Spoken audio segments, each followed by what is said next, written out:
the power to the collective authority of the union. Ujambo mtazamaji wa BSTV na karibu tena katika habari zetu za sasa, ili tuweze tukakujuza jinsi mambo yamekuwa yakiendelea humu nchini pamoja na dunia nzima. Uweze ukachukua sekunde moja au mbili uweze ukasubscribe katika hii channel, ili kila wakati tukiweka content kama hii utakuwa wa kwanza kujuzwa. Sasa kuna mambo mawili matatu ambayo yaweza kufanyika jana, mambo na ambayo nafikiria ama pia nashuku ama pia wewe mwenyewe unashuku ya kwamba kuna nchi fulani ambazo hazina furaha kwa sababu ya ile speech ambayo Rais wa Jamhuri ya Kenya Daktari William Samoei Ruto aliweza kuipeana katika lile kongamano la viongozi kule nchini South Africa ama Afrika Kusini. Sasa kumbuka kwamba hawa viongozi wa Afrika wamekuwa wakienda ama wakialikwa katika nchi tofauti tofauti, pale Marekani, pale UK na hata Germany na nchi zingine zote, kwa sababu ya functions aina mbalimbali ambazo wao huwa wanaattend. Huwa wanaalikwa kama viongozi kutoka nchi za Afrika ili waweze kuenda pale kuongea na pia kutaka kujua ni namna gani mambo yanaendelea katika bara letu la Afrika. Lakini sasa, ndugu brother, mpenzi mtazamaji, kumbuka kwamba bila shaka viongozi wa Afrika, bara la Afrika mzima, wamekuwa na furaha kubwa sana hadi kumpa standing ovation Rais wa Jamhuri ya Kenya ambaye ni Daktari William Samoei Ruto kwa sababu ya ile speech ambayo aliweza kuipeana. Kumbuka kwamba pia kuna siku nyingine ambayo aliweza kuongea juu ya kitu ambacho aliweza kuongelea siku ya jana, huku akisema kwamba wakati hawa viongozi wanapoitwa katika nchi za ng'ambo, kama vile Marekani, kama vile United Kingdom, kama vile Urusi au Ujerumani na nchi zingine, huwa hawa viongozi wakiitwa huwa wanakaa mistreated. The best example naweza wakumbusha mpenzi mtazamaji, kama unakumbuka vizuri, kumbuka kwamba kuna wakati ambapo Rais wa Jamhuri ya Kenya pamoja na viongozi wengine wote wa Afrika waliweza kuitwa ili waweze kuhudhuria yale mazishi ya Queen Elizabeth. Katika yale mazishi tuliweza kuona hawa viongozi kwa kweli walikuwa wamegudikwa kwenye basi waweze wakapelekwa kwenye venue ya mazishi ya Queen Elizabeth. Kuna viongozi wengine kama vile viongozi wa Marekani kama vile Joe Biden waliweza kubebwa moja kwa moja. Wao waliweza kuambiwa kwamba wanaletwa na escortia nzima hadi kwenye venue ya kwenda kumzika Queen Elizabeth. Mimi niliweza kuona kwamba hawa viongozi hawakuwa na furaha kubwa. Kwa sasa iliweza kuonekana dhahiri ya kwamba hawa viongozi hawajakuwa wakikuwa na furaha sana kwa sababu ya ile speech ambayo Rais wa Jamhuri ya Kenya William Samoei Ruto aliweza kuipeana pale Johannesburg, South Africa, ambapo aliweza kusema kwamba hawa viongozi kutoka Afrika, it is the high time waweze kukataa na kutupilia mbali mambo ya kualikwa wote ili kuweza kuhudhuria vikao mbalimbali ambavyo huwa wanaitwa waende kuhudhuria katika hizo nchi. Instead wameweza kusema kwamba ni vizuri badala ya hawa watu kuweza kuwaita wote ili waweze kuenda katika hizo kongamano, ni vizuri wakaenda na representation watu kama 4 5, kwa sababu wakienda watu 4 ama 5, hiyo engagement ama zile discussions ambazo wanaweza kuwa nazo zinaweza kuwa fruitful kuliko wakati wanakuja wote 50 na kitu ili waweza kufika pale na kuweza kuongea. Kumbuka kwamba Rais Ruto aliweza kusema kwamba kile kitu ambacho hawa watu wameweza kuwa wakipata kwa muda mrefu ni humiliations, kuwekwa ndani ya mabasi na kuweza kusafirishwa kama watoto wajinga, yaani kuonyesha kwamba wao ni watu useless. Yaani hawa watu wa huko ng'ambo, hawa viongozi wa huko ng'ambo huwa wanatreat viongozi wa Afrika kama watu useless, kumaanisha kwamba hawa watu wenyewe huwa wanakaa mistreated njia moja au nyingine. Kwa sababu hiyo, ndugu brother, mpenzi mtazamaji, Rais Ruto aliweza kupendekeza ya kwamba ni vizuri hao watu waweze kualika watu 2 watatu, na pia hao watu 2 watatu at least wanaweza kuwa na fruitful conversation, wanaweza kuwa na maneno mazuri, wanaweza ongea na wafanye representation ya Afrika mzima instead of all of them kwenda hadi hizo nchi ambapo wanapewa dakika 1 na sekunde ili waweze kupigwa tu picha. So kwamba kile kitu ambacho huwa wanapata kutoka hizo sehemu labda ni picha tu. That is the only thing that they normally gain kutoka kwa hizo visits. Sijui mpenzi mtazamaji wa BSTV, wewe kulingana na wewe unaona namna gani? Wewe unaona ni vizuri hawa majamaa wanaendelea kuitwa na kwenda kukalishwa kuwekwa vikao na kusomewa.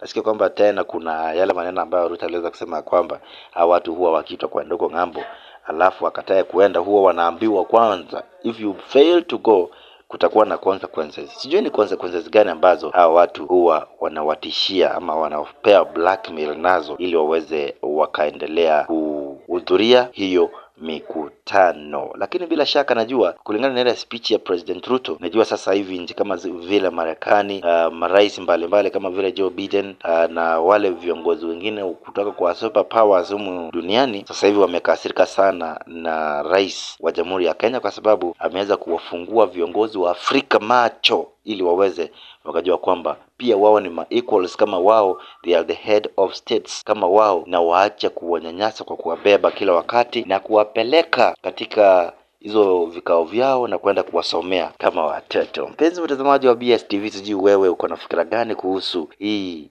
maneno ambayo tumeweza kuwa tukionaona kila wakati. Sijui kama wewe uko na jambo la kusema kuhusu ile speech ambayo Rais William Ruto aliweza kupeana pale South Africa, na kama wewe unakubaliana na hayo maneno unaweza tuambia kwenye comment section. Lakini kwanza, kabla niweze kukuacha, nataka nikwambie kwamba unaweza ukasikiza hii speech ya President Ruto katika South Africa. Ukisikiza na ukisikia mambo iko sawa, wewe tuambie kwenye comment section, unasema kwamba this is the best move ama this may bring our country into something else. Lakini for sure African leaders they have been down looked upon, wamekuwa wakikaa treated kama watoto, wamekuwa wakiwekwa kwenye mabasi na kusafirishwa kwenda venues. Sasa hivi it is the high time that African leaders waweze kuzinduka kutoka usingizini na waache kuabudu hawa viongozi wa nchi za ng'ambo, na instead pia wao waweze kuwapea ile kind of reference yenye wanataka kama viongozi duniani. Otherwise, kufikia hapo mpenzi mtazamaji, ningependa kukuachia hapo nikikwambia kwamba zidi kuwa pamoja nasi ili ukazidi kupata maneno kama haya na machambuzi ya kisiasa na yale mengine ambayo yanaendelea kutendeka humu nchini na current events zote katika BSTV News Kenya. Ni mimi wako Weekly Forenge, usicheze mbali. Pia usisahau kusubscribe. The power to the collective authority of the union. I had occasion, let me explain to you something. I had occasion a few weeks ago to talk with the German Chancellor, and he was explaining to me how Germany has donated matters trade, matters investment to the European Union, and they have immensely benefited by working together as 27 governments, 475 million people. In our continent, we still want to keep all the powers in our little corners. How are we going to negotiate with EU as a country? How are you going to negotiate? And this is the candid conversation we must have. The Pan-African Parliament must operate at the same level as the European Parliament. If we have to engage with the European Union on a platform as equals, how does a country with 10-20 million people engage with the European Union with 500 million people on equal footing? Is that a reality? We just must be honest to ourselves. The globe is acting in concert. We cannot afford not to act together. Good people, this is my request to you. And our organization must begin to internalize accountability. If you want to wield power, if you want to wield authority, you must be ready to be held to account. Otherwise, you have no business. And the organization to hold the African Union to account is this parliament.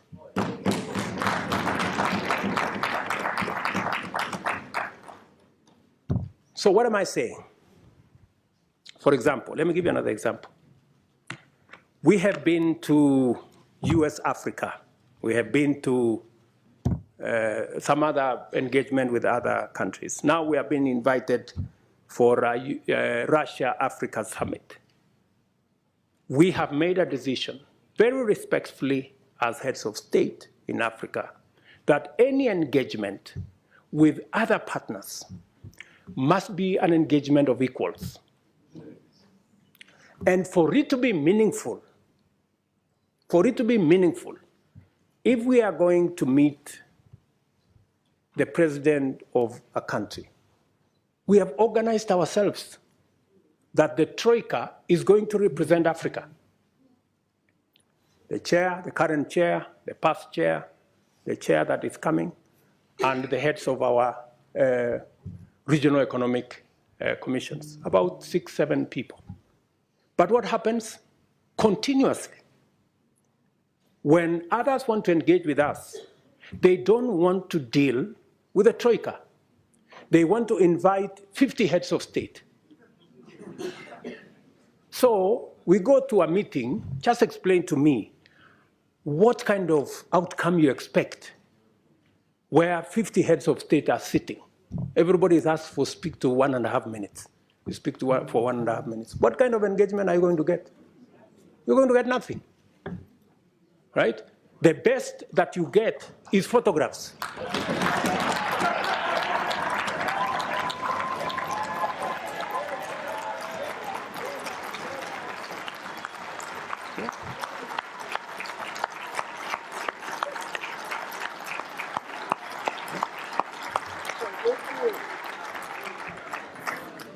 That's it.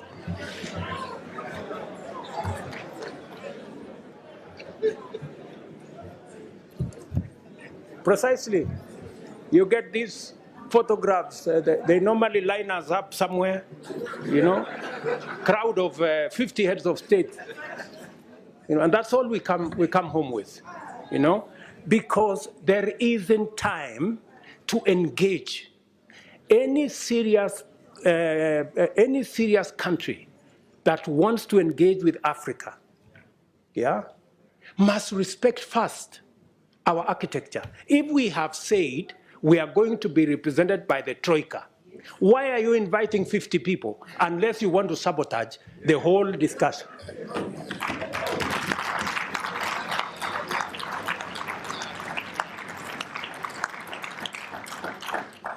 And if you can't respect our own rules, it is a sign of lack of goodwill. I mean, you must, so that when we engage, if we have a smaller group of 5 people, then you can have a meaningful conversation. And we can have a meeting of equals. But here you are, you represent 200-300 million people. You have a guy here who represents 10 people. You have another guy who represents 10 million people. Then that conversation becomes, and some of the time, the most unfortunate thing is that some of the people who invite us to these meetings tell us, if you don't come, there will be consequences. So all of us are forced to go to a meeting that has no meaningful outcome because of blackmail. This is not right, good people. This is not okay, So I have written to my brother who was here the other day that this time round, any other invitation, it must respect the rules of our continent. We have said any meaningful engagement, anybody who wants us to take them seriously, they must first respect our architecture. If they want a fruitful engagement, they should engage our continent in a manner that we can effectively represent our people and we can effectively discharge our mandate and articulate our issues, not in a crowd. We want to be effective. We want to engage. So if you are one head of state and you want to engage all these people, Surely, are you sincere? In engaging in a crowd? Because some of these good people, they want to avoid any commitments, They want to avoid any meaningful engagement. They just want a baraza and okay, pictures, and then we go. Dinner, and then, good people, we have food in our countries, at least.